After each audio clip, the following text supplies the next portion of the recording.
আসসালামু আলাইকুম সুপ্রিয় দর্শক, আপনারা দেখতে পাচ্ছেন যে পরকীয়া থেকে বের করে নিয়ে আসার জন্য আপনার স্বামীকে পরকীয়া থেকে বের করে নিয়ে আসার জন্য একটি নকশা আমি আপনাদের সামনে তুলে ধরছি।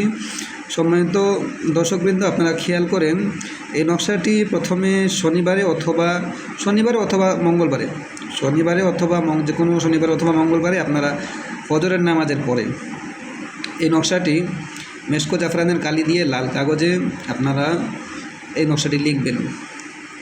লেখার পরে এই নকশাটি আপনারা তাবিজ আকারে বাঁধবেন, সুতা দিয়ে বেঁধে আপনার স্বামী যেই বালিশে ঘুমায় সেই বালিশের নিচে বা সেই বালিশের ভিতরে, যে বালিশের ভিতরে তুলা থাকে সেই তুলায় পেঁচিয়ে বালিশের ভিতরে ঢুকিয়ে রাখবেন, যেন আপনার স্বামী টের না পায়, বুঝতে না পারে।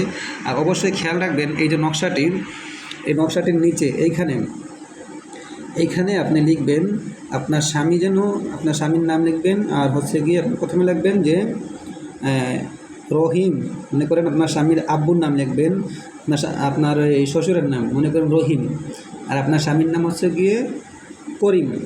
দেখবেন যে রহিমের ছেলে করিম সম্পূর্ণ পরকীয়া থেকে বের হয়ে আসুক।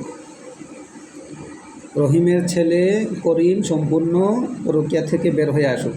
মানে আপনার শ্বশুরের নাম প্রথমে থাকবে, তারপরে দিবেন আপনার স্বামীর নাম। এটা লিখে তাবিজটা সুন্দর করে ভাঁজ করে সুতা দিয়ে বেঁধে আপনার স্বামী যে বালিশে ঘুমায় সেই বালিশের ভিতরে তুলা দিয়ে পেঁচিয়ে রেখে দিবেন, যেন আপনার স্বামী বুঝতে না পারে। তো সুপ্রিয় দর্শক, এই ছিল আজকের তদবির। আশা করি আপনারা ভিডিওটি সম্পূর্ণ বুঝতে পেরেছেন।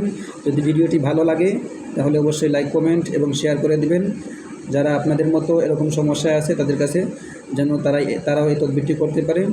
তো দেখা হবে ইনশাআল্লাহ পরবর্তী অন্য কোনো ভিডিওতে। ততক্ষণ পর্যন্ত আপনারা ভালো থাকবেন, সুস্থ থাকবেন। আল্লাহ হাফিজ।